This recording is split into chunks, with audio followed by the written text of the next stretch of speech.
because my next guest just testified before a federal grand jury. He says he was in possession of a trove of digital evidence from Diddy's freak-offs and parties. Combs' legal team vehemently denied the accusations on his behalf, while the rapper continues to be held in a Brooklyn jail since September, awaiting his May 20th. The story of Sean Diddy Combs and his mother Janice is one that dives deep into the complexities of family bonds, legacy, and the shadow of an unconventional upbringing. But recently, whispers of Janice's alleged involvement in her son's tumultuous life have taken over the gossip mill. Rumors have swirled that the FBI might have taken Janice into custody, alleging she played a role in orchestrating or enabling some of the very behaviors that have landed Diddy at the center of scandal. The question on everyone's lips: how much did Janice know, and could she have influenced her son's choices? The layers of this story are captivating, messy, and frankly shocking. Well, certainly there's a lot of information that needs to be substantiated, investigated, and those kinds of things. But when we look at people who become offenders, we oftentimes see early exposure to whether that's or actual behavior, and we oftentimes see that within the family. To understand how we got here, we need to rewind to the days when Sean Combs was just a boy growing up in Mount Vernon, New York, under the roof of a single mother who was determined to provide him with everything the world had to offer. Jeannie, a former model and teacher's assistant, was a woman who refused to let tragedy define her life. After losing her husband, Melvin, in the early 1970s, she took the reins and did what she could to raise her son in a way that shielded him from the darker truths of their reality. But as new allegations emerged about the environment Sean grew up in, that shielding may not have been as effective as she hoped. That kind of environment growing up in is going to have an impact on a child growing up. Now, it doesn't make excuses for what people do in adulthood, and the form that can take really depends on a lot of different things, including things such as what are the family values? Are the family values about, being open and honest about things, or if there's trauma in a family, do families deal with it, or how is that child raised? According to insiders and a recent documentary, Sean's childhood home wasn't the picture-perfect suburban haven it might have appeared to be on the surface. Janice reportedly had a penchant for hosting grand, lively gatherings at their house. These weren't your typical family get-togethers. Guests would come from all walks of life, some from Harlem's gritty streets, others from the world of glamour and excess. And while young Sean was often tucked away in another part of the house, it's said that the energy and antics of these gatherings left an indelible mark on him. I think another question that we just can't ignore is the role of power. Because one question is, how does somebody become the way they are? And then another question is, how are they allowed to stay the way that they are? And I think that also speaks to this kind of, lack of accountability. Tim Patterson, a childhood friend of Sean's, shared some eyebrow-raising anecdotes in the Peacock documentary, Diddy, The Making of a Bad Boy. Patterson described the parties at Janice's home as anything but ordinary. He recalled a constant swirl of activity, with people lounging in various states of undress, loud music blaring, and the air thick with a sense of reckless indulgence. For young Sean and his friends, this was simply normal. As Patterson put it, that was just Saturday night. But looking back, he now believes these experiences may have desensitized them to certain behaviors and blurred the lines of what was acceptable. Still pretty early in the proceedings. I think it's only been about a month or a month and a half since he's been arraigned and held in detention. And so the investigations are always going to be a continuous and ongoing process. I'm sure at this point there's been an exchange of discovery. And not only that, but I think there's been a gag order placed on the attorneys with information that they can and cannot share. But more importantly, this environment may hold the key to understanding Diddy's later years. For example, the infamous freak-offs, as they've been described in court documents and testimonies, allegedly mirrored the atmosphere of those early house parties. The parallels are hard to ignore: the same sense of anything goes excess, the same cast of colorful characters, and the same blurred boundaries. While Janice has vehemently denied any wrongdoing or influence on her son's adult life, the comparisons between Diddy's notorious gatherings and the parties of his youth are enough to raise eyebrows. We're monitoring another push to free Sean Diddy Combs tonight, with his legal team citing new evidence in an updated bail proposal. The music mogul agreeing to around-the-clock security and cutting out contact with basically anyone but his legal team to get out of jail ahead of his trial scheduled for May of next year for charges he allegedly coerced and abused women for years. One of the more striking revelations from Patterson's account was the sheer variety of people who passed through the Combs household during those parties. He described how Sean grew up surrounded by individuals from all walks of life, some from the world of glamour, others from more dangerous circles. Patterson even hinted at moments when they'd stumble into private rooms and see things that no child should have been exposed to. It paints a picture of a young boy who was exposed to an adult world far too soon, a world where boundaries didn't seem to exist. Patterson now wonders whether this early exposure to unrestrained indulgence set the stage for Diddy's own controversial lifestyle later on. It's worth noting that Janice has always been fiercely protective of her son. After all, she worked tirelessly to put him through private school and even moved the family to a safer neighborhood to give him the best shot at success. But even with her best intentions, it's clear that the duality of Sean's life, the polished exterior of a private school education, and the chaotic energy of those weekends at home, created a complex foundation for the man he would become. Then if he does this new, quote, robust bail package, you can avoid and evade. And he is very connected with people that can help him avoid and evade. I'm not saying he will, but I would be surprised if the court grants him a bond. When the federal government wants you detained, you are normally detained, and here it was a very far-reaching situation that he was involved. Sean has spoken openly in past interviews about how his mother's sacrifices inspired him. He often credits Janice with teaching him the value of hard work and resilience. However, he has also shared glimpses of his early experiences that suggest a more complicated reality. In one interview, he recounted how he began seeking attention from women as early as 4 or 5 years old, attributing this to moments when his mother's friends would cradle him on their laps. On his video's schedule, how much time do we include in a self-care break when you're doing everything on your weekly schedule? While he framed these memories as innocent awakenings, critics argue that they reflect how early exposure to adult behaviors may have shaped his perceptions. So remember when I said Diddy mother might be the originator of the freak-offs? All right, so apparently tomorrow there's the Peacock is dropping the Diddy documentary. It's called Diddy, The Making of a Bad Boy, and the doc gets into Diddy's childhood and his experience growing up in connection to the lawsuit and assault allegations he's currently facing. The intrigue doesn't stop there. As Sean grew older, he began to carve out his own path, one that in many ways mirrored the chaos of his upbringing. Just as Janice's home was a revolving door of personalities, Sean's adult life became synonymous with elaborate parties and larger-than-life personas. He built an empire around the art of indulgence, but as recent allegations suggest, the lines between celebration and exploitation may have become dangerously blurred. That's it. You know, if it is privilege, of course they won't. But if it really is what the prosecution says, that has nothing to do with the case, or even worse, it's actually evidence of witness tampering, because we all know the attorney-client privilege, there's a crime fraud exception. You can't use your lawyer to perpetuate a future or continuing fraud or crime. So if the documents are what the government says they are, they're going to get them again. And again, it's just going to be a matter of days, because I don't expect. The connections between Janice's rumored arrest and the allegations against Diddy are murky at best. While no official confirmation has been made about her involvement, the speculation alone has added a new layer of complexity to an already tangled web. Could Janice have known about the alleged activities taking place at her son's events? Did her own past parties unwittingly set a precedent for the behaviors he's now accused of? These are the questions that have fueled the gossip machine in recent weeks. So there's a few things going on. First is the privilege issue. The judge will decide whether the documents are privileged or not.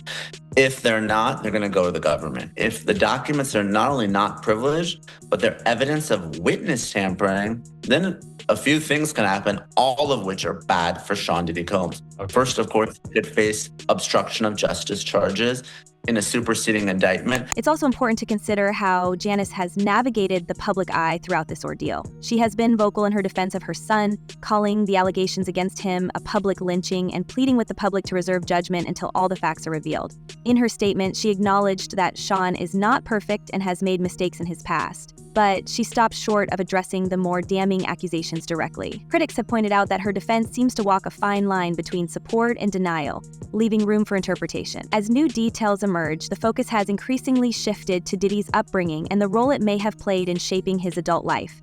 From the outside, his childhood seemed idyllic, a young boy dressed to the nines, attending private school, and playing Little League baseball. But beneath the surface, there was a world of chaos and contradiction. Patterson's accounts, coupled with Diddy's own admissions about his early experiences, paint a picture of a boy caught between two worlds, one of structure and opportunity, and another of unrestrained indulgence. According to the Rolling Stone, the doc features an alleged childhood friend of Puff's, hip-hop producer Tim Dog Patterson. He alleged that Janice, Diddy's mom, would often throw parties at Diddy's childhood home. He says that during the parties, it wasn't uncommon to walk into rooms where adults was having that was just their normal. The lasting impact of these experiences is hard to quantify, but the parallels between Diddy's childhood and his adult life are impossible to ignore. The same themes of freedom, excess, and blurred boundaries run through both narratives, suggesting a through line that connects the boy from Mount Vernon to the mogul now sitting in a Brooklyn detention center. Whether Janice's rumored arrest will yield any concrete evidence of her involvement remains to be seen, but the very idea has already sparked endless speculation. Live, a judge has denied bail for Sean Diddy Combs. Of course, this was the hip-hop mogul's latest bid for freedom as he remains in federal jail for his racketeering and trafficking case. The story of Sean Diddy Combs and the controversies that now engulf him isn't just about one man. It's about a network, a system, and a circle of individuals whose roles in his world are as murky as they are intriguing. The question isn't just what Diddy did or didn't do. It's also about who may have helped him, who turned a blind eye, and who is speaking out now that the empire he built seems to be crumbling. But make no mistake, this isn't just about the glitz and glamour of a fallen music mogul. This is about a web of relationships that stretches back decades, from those closest to him to the people who are now at the center of the lawsuits and criminal investigations. Let's talk about the people in Diddy's orbit. Over the years, his associates have ranged from childhood friends to high-profile executives, from romantic partners to employees, who have described working for him as nothing short of chaotic. Tim Patterson has painted a vivid picture of their early years, but it's his more recent revelations that have left people questioning just how deep his involvement with Diddy's world might go. Was Patterson just a bystander, or did he play a part in enabling the very behaviors he now seems to condemn? That's a question the public and perhaps investigators are still trying to answer. Not buying it all, Kana. And safety can mean a couple different things. Safety just doesn't mean free from harm of violence. Safety can also, too, mean emotional and mental dynamics that could occur by Sean Combs reaching out to potential witness to get them to possibly change. And then there's the inner circle of employees who worked closely with Diddy throughout his career. Former bodyguards, assistants, and even chefs have come forward with alarming stories about what went on behind closed doors. One of the most shocking accounts comes from Roger Bonds, a former bodyguard who claims to have witnessed Diddy's temper firsthand. Bonds has alleged that he saw Diddy lash out physically, including one incident involving Cassie Ventura, where he reportedly stepped in to defuse the situation. While Bonds has been vocal about his experiences, others in Diddy's camp have been far more hesitant to speak out. Why? Some speculate it's because they fear retaliation, while others suggest they may have been complicit in covering up questionable behavior. Both sides in the Sean Diddy Combs case have until today to give answers for how the music mogul has been communicating from jail. Combs appearing in court last Friday seeking bail while he awaits trial. He's been held at the Metropolitan Detention Center in Brooklyn since September. The lawsuits against Diddy paint a disturbing picture of his relationships with those around him, including former romantic partners and employees. Cassie Ventura, who is in a high-profile relationship with Diddy for over a decade, was one of the first to file a lawsuit that set off a chain reaction. Her claims, which include accounts of manipulation and exploitation, have been echoed by others, who have since come forward. What makes these allegations even more damning is the sheer number of them. Over 40 civil lawsuits have been filed, with more expected to follow. Tony Busby, a prominent attorney representing many of the accusers, has described the allegations as part of a pattern that spans decades. According to Busby, the individuals coming forward include both men and women, many of whom allege that they were coerced or pressured into compromising situations. This is video of Diddy's family arriving to court for last Friday's hearing. Prosecutors arguing that he misused prison systems in an attempt to tamper with potential witnesses. And they say they have proof Diddy used other inmates' phone cards or used three-way calls with friends to contact associates that prosecutors consider to be a part. But it's not just the lawsuits that have people talking. It's also the criminal charges Diddy is facing. The indictment against him includes accusations of conspiracy and coercion, charges that could carry serious penalties if he's convicted. Prosecutors have described his sprawling business empire as a front for activities that allegedly involved manipulation and exploitation. They've pointed to the so-called freak-offs as a key piece of evidence, events that some former attendees have described as elaborate and unsettling. The allegations against Diddy suggest that these gatherings weren't just about indulgence. They were about control, with detailed accounts of how certain individuals were allegedly pressured into participating. The defense denying these claims and is pushing for his release under strict conditions, including a $50 million bond and 24/7 monitoring at a secured Manhattan apartment. There will be a hearing today where both sides will have a chance to clarify exactly how Combs has been connecting with the world outside his jail cell. The question of who else might be implicated in these events is one that looms large. While Diddy is undoubtedly the central figure in this story, it's clear that he didn't operate in isolation.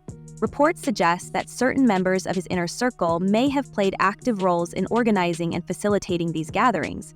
Others may have been aware of what was happening but chose to stay silent. The full extent of their involvement is still unclear, but what's undeniable is that this wasn't a one-man operation. If Diddy's empire was built on a foundation of indulgence and power, then there's no doubt that others helped him maintain it. One of the more unsettling aspects of this story is the involvement of individuals who were initially drawn to Diddy's orbit because of his charisma and influence. Take Kat Pajian, a former romantic partner who has recently come forward with her own allegations. Pajian has described moments that left her questioning the man she thought she knew, including an incident where Diddy allegedly made a chilling comment about a controversial figure in the music industry. According to Pajian, this comment, made while watching a documentary, left her deeply unsettled, and it wasn't until later that she began to fully understand its implications. Her account, like so many others, raises questions about how Diddy's behavior was perceived by those closest to him, and why so many people stayed silent for so long. Talking about the parties, Tim says, verbatim, that's what we were privy to. This was what we were fed. Was it desensitizing us? I'm sure it was. Were we aware of it? No, that was just Saturday night. In the doc, per Rolling Stone, this type of childhood is alleged to be why Tim, the longtime friend of Diddy's, Puff believes that Puff found himself in the position he is in now. The lawsuits and criminal charges against Diddy have opened the floodgates for revelations about his past, but they've also put a spotlight on the broader culture of the entertainment industry. Many of the individuals coming forward have described feeling trapped in a system that prioritized power and profit over accountability. This isn't just about Diddy, it's about an industry that has long been accused of enabling bad behavior. The question now is whether this moment will lead to meaningful change or whether it will simply fade away like so many scandals before it. You know, if you say the wrong thing or you complain or you know, I don't know, there's an element where you're just, I guess manipulated in a way to make you feel like, oh, you have to please everyone around you. You can't say anything wrong. You don't want to say a bad thing, or, you know, when they're constantly asking, would you like to do drugs? And you're like, well, I don't do drugs. And they're like, well, why don't you do drugs? Experts have weighed in on what the future might hold for Diddy, and the outlook isn't good. If convicted on the criminal charges, he could face significant prison time, potentially up to life. But even if he manages to avoid a conviction, the damage to his reputation and career may be irreversible. Legal analysts have noted that the sheer number of lawsuits and the severity of the allegations make this one of the most high-profile cases in recent memory. Some have speculated that Diddy's legal team may try to settle as many of the civil cases as possible to avoid prolonged public scrutiny. But that strategy comes with its own risks. After all, settling can be seen as an admission of guilt, and it may do little to repair his tarnished reputation. The fallout from these allegations isn't just affecting Diddy, it's also impacting those who were once closely associated with him. Former collaborators, business partners, and even friends have distanced themselves from the mogul in recent months. Some have issued public statements condemning his alleged behavior, while others have quietly severed ties. The ripple effect of this scandal is far-reaching, touching everyone from employees at his companies to celebrities who were once part of his inner circle. The flight was always going to be a tough argument for the government because obviously Combs voluntarily came to New York. He surrendered his passports through his lawyer. He could have fled after the March raids of his Miami and Los Angeles homes, but he didn't. He has access to 2 private jets. I think it was a tougher argument. I know the government made the argument, but clearly the best argument was the dangerousness and the witness tampering. They had much more evidence. As all of this unfolds, one of the most pressing questions is whether Diddy's empire can survive. Bad Boy Records, once a powerhouse in the music industry, has already been overshadowed by newer labels and artists.